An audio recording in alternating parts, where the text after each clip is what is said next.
asleep on it on day one of Riot Fest, enjoying some post-show brews, and I will join you in a few hours from that. I feel like I do a much better job on the microphone without something else in my hands. Honestly, same. Yeah, same. See, now you can enjoy yourself. Set's over. I know. We were just saying, I can't believe it's already over. Only been here for a couple hours, but it was awesome. Yeah, it was so good. Fans love the set. Yeah. It seems so. Yeah, a lot of fans, but also a lot of people I think who are seeing us for the first time. Maybe had heard of our band, but not actually seen us before. Exactly. So a lot of people. Well, Riot's it's like a national festival, so people flew in from all over the country. I think a lot of people that maybe haven't got a chance to see us on tour got to see us today. So that was really awesome. I think we hopefully won over some new people. Yeah. I don't think we butchered it too bad. So at the end of the day, that was the goal. Well, plus you guys are hometown natives. As someone who is not native to Chicago, I need to know where the best place to get a good deep dish pizza is. Pequod's. No doubt. Don't go to Giordano's. Lumalnati's is okay. We really like Pequod's. Yeah.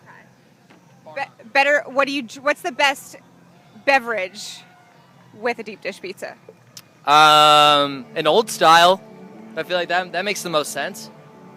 I mean, that's like the Chicago answer. I mean, that's like the Chicago Our answer would probably be High Life. Nice, that's classy. I dig that. I would get a High Life, but I would say honestly with a deep dish, I'd get like a nice brown ale. Would be nice. Yeah. I feel that. I mean, you're connoisseurs. I think I read on AP you're also taco connoisseurs. Little Mexican food too. Nice. So you guys are about to release.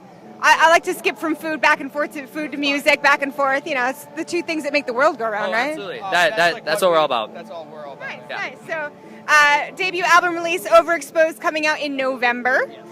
Who or what influenced the songwriting for it? Zach and our singer and me do kind of like the bare bones like songwriting, and we'll come up with an idea or a riff or even like a lyric, and then we really bring it to band practice and we sort of hash it out. But yeah, I think this record was very much like kind of looking at our trajectory as like a band and as like people and as like, you know, getting into our mid-20s, and we have a lot of friends who are going opposite life paths, and kind of just taking a look at like the things that we sort of sacrifice to kind of like do what we love doing, and we kind of make ourselves vulnerable in that process. So that's kind of where the idea of like Overexposed comes from, is just like really putting ourselves out there, making ourselves vulnerable, pursuing what we love doing. So that was really like a theme that we discussed and talked about while writing the record.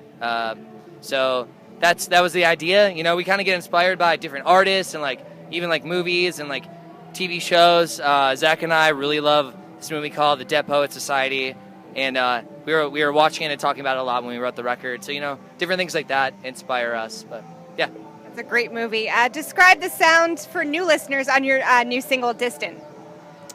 What do you think, Jay? I'll take it. I think Distant started as like sort of almost like a bare bones, like almost like a Yellow Card song, I think. Like Yellow Card without violin, obviously. But then, so we were writing it, and it was, I'm not to toot my own horn, but it was my idea to like change the bridge up. So we kind of go into this almost like a post-hardcore bridge part at the end of it. So we were writing the song, we were like, all right, we can go to this bridge and do this. And we always kind of do that. Let's try something different. So TJ wrote this awesome riff that we'd go into the bridge, and then we kind of like developed this new, sort of a curveball ending for the song. But it's definitely like pop forward. On the record, we wrote it originally like a key down, and we thought it sounded muddy. And then when we got in the studio, we recorded it a key up, and the whole song clicked for us. And we went from almost cutting it from the record to being the lead single. So it's crazy how one song, a small difference here or there, can totally change the song's perspective.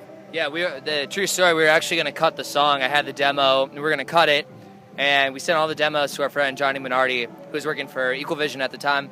And he was like, you guys would be so stupid if you cut this song. So, okay, how do we make it better? We kicked it back up a half step. We kind of like made some adjustments, and it ended up being the first single. So, go figure. Who came up with the treatment for the video?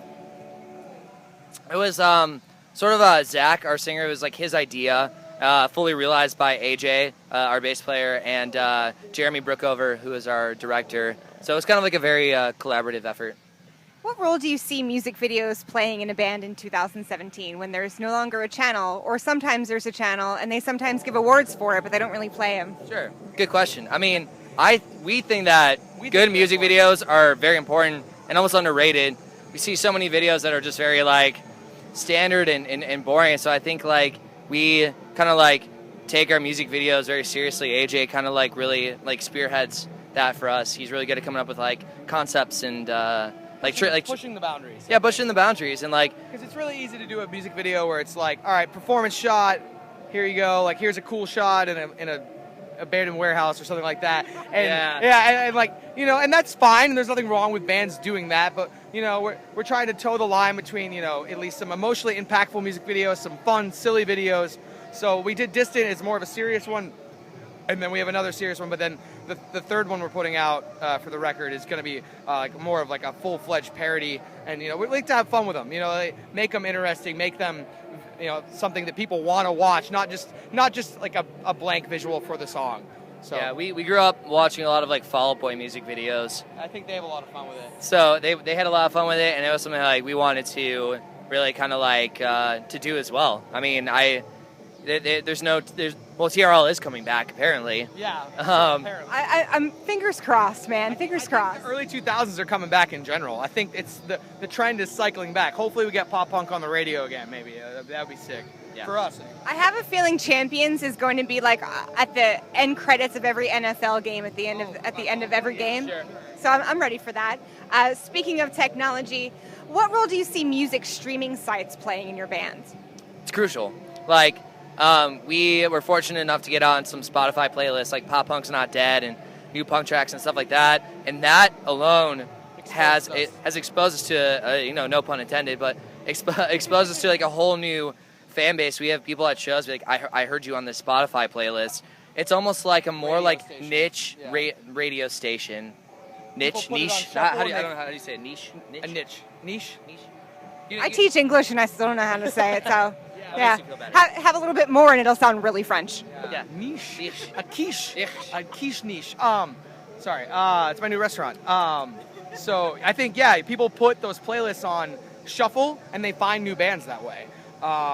And, you know, I think like Spotify is obviously number one.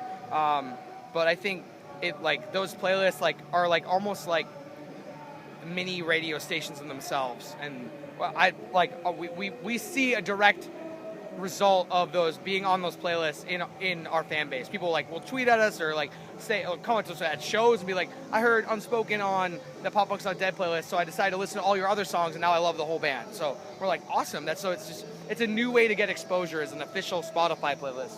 Although ones that fans make get really great traction too.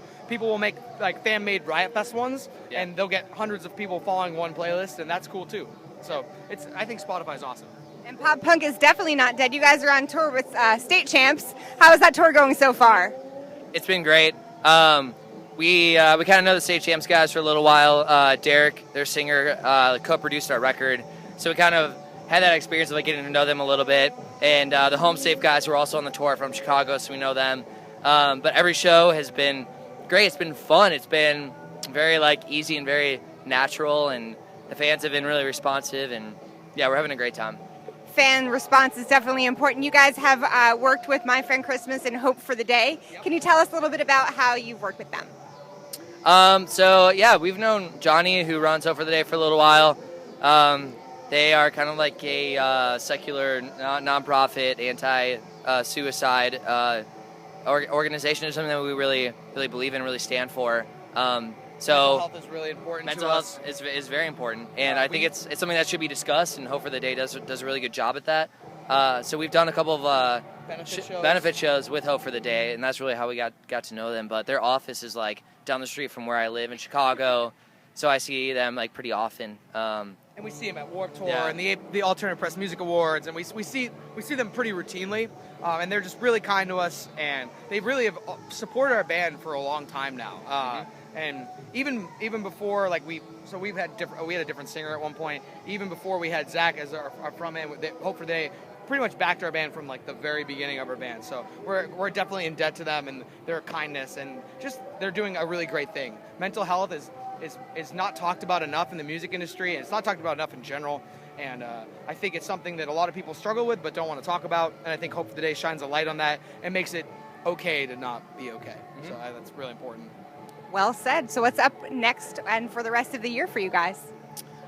So we got like another week and a half of tour with State Champs, and then we're gonna have a couple more singles come out, and then starting in the beginning of November, we're going on tour with Water Parks, As It Is, and Chapel for a little bit over a month.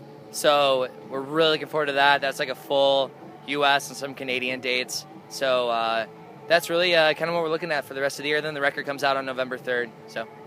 Well, stay tuned for much more from Sleep On It. This is Jackie. Thanks to Chorus FM and In the Key of Change.